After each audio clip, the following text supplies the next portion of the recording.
Growing an online platform can be a lot. It's a lot of hard work, it's a lot of focus, and it's a lot of time.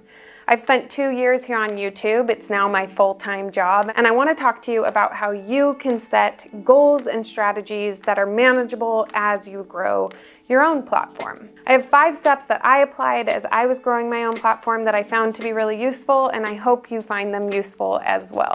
Number 1, articulate what it is that you want. I think you'd be surprised how many people start a business or a platform or both without actually writing down what it is that they want.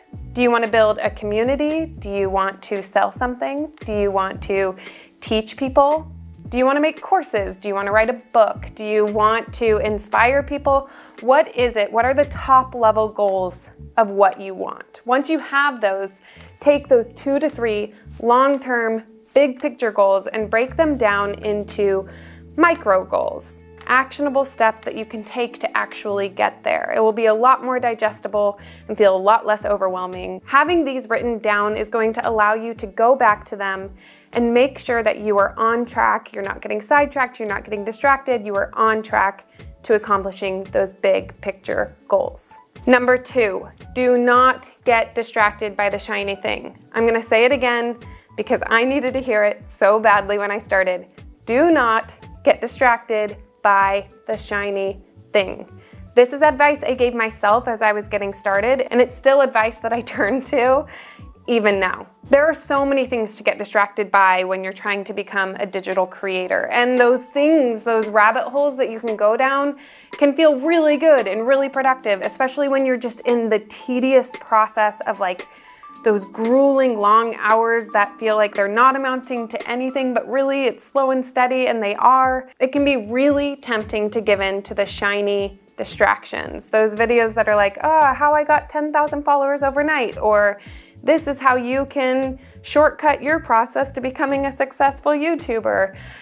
I don't want to be the bearer of bad news, but I will. Most of those are not going to work. What really works is putting your head down, focusing on those long-term goals we talked about, and doing the work. I'm as guilty as anyone for giving into these distractions. They can be a nice break and feel like you're really getting something done, but I'm telling you, avoid the shiny thing. Focus on those long-term goals. If you find yourself getting sidetracked, a really good way to recenter is to look back at that list that you wrote of your long-term goals and make sure that what you are working on and what you are doing day to day is working towards those. Number 3, consistency is everything. Now, when I got started with my journey as a YouTuber and a solopreneur, consistency was not my strong suit. I had this idea that I think a lot of creatives have, which was that I couldn't force inspiration, that my artistic brilliance, if you will, could only come spontaneously. And because of that, I didn't feel like I needed to consistently put in the work. I would just kind of wait around for inspiration to strike. But what I was not taking into consideration was practice. And practice is one of, if not the thing that makes artists as great as they are.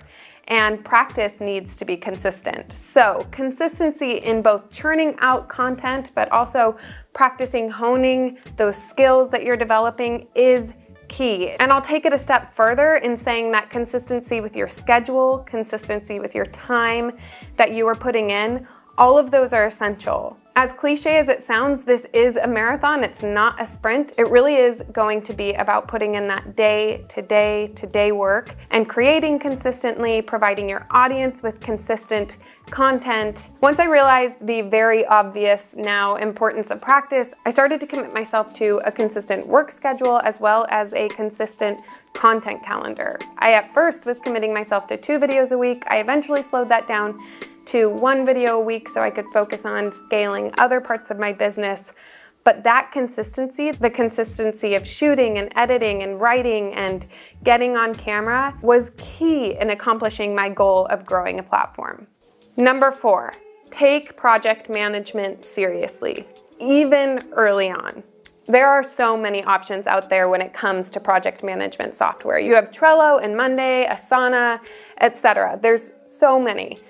What I would advise you to do is to start to learn and employ project management software early on in your business. As a digital creator, it is very common to have your income made up of a bunch of different streams or channels.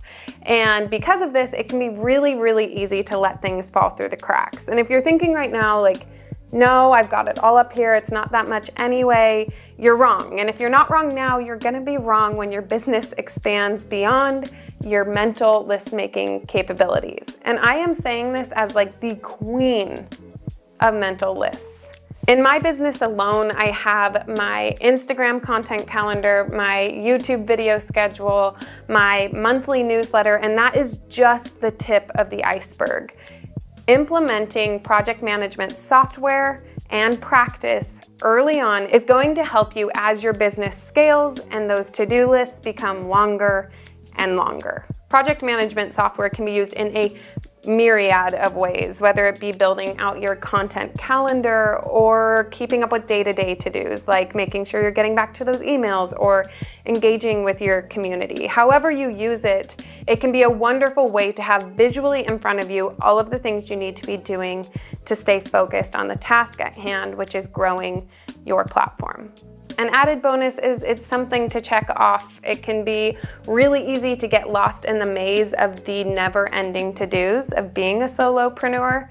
If you have project management software and you're plugging in the things you absolutely have to do each day, you're also able to check those off and know when it's time to be done and avoid burnout, which no one needs. You don't need it. I don't need it. We don't need it. Number 5, expand your team. So let's say you've been putting in the hours and you're starting to see the fruits of your labor. People are watching your videos and brands are reaching out to work with you. First of all, congratulations, and you should celebrate. That's a big deal. But what happens when you're ready to expand and you find that all of your time is being taken up by responding to those brands or churning out that content, and you don't have time to invest in coming up with merchandise or starting a new series or working with that company that just reached out? I can't tell you how many creatives I have spoken to who at this point continue to operate on their own. When in any other industry, it would just be silly. Like, let's just take a restaurant, for example. What if you saw this successful chef in this successful restaurant in the middle of his cooking everything up, trying to do all of the bookkeeping? You'd be like, well, that is really, really silly. That doesn't make a lot of sense. But creatives do this in their own businesses all the time. So I'm gonna tell you something that I've had to tell myself, and it might sound a little rude, but it's important to hear. You are not the best at everything. You are not the expert at everything. You are an expert at a few specific things, and those are the things that set you apart as a creator. These are the things that you should be spending your time doing. So as you achieve success in your business, invest that success right back into your business. And this means hiring. Hiring a team of people to help you accomplish all of the things you're trying to accomplish so that you can focus on doing what it is you do best. My best advice when you start to realize you're not able to get to all of the things and you're ready to scale is to take stock of your week. Literally create a list of every single thing you do during the week. Circle the things that you do best or that you enjoy doing or appreciate having control over. Everything else, try to find someone to invite onto your team who can take those things off of your plate for you.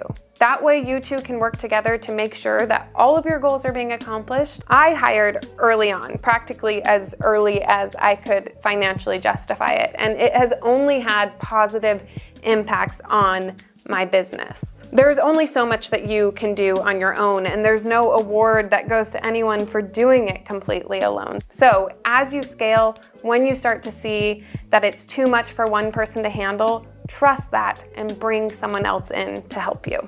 As I said earlier, growing a platform online is tedious. It's a lot, but it is possible, and there is so much opportunity that comes with doing it. If this is something that you decide you want to do, I hope you find these tips useful. They've been really useful for me in my journey of growing a platform, and I wish you the best of luck.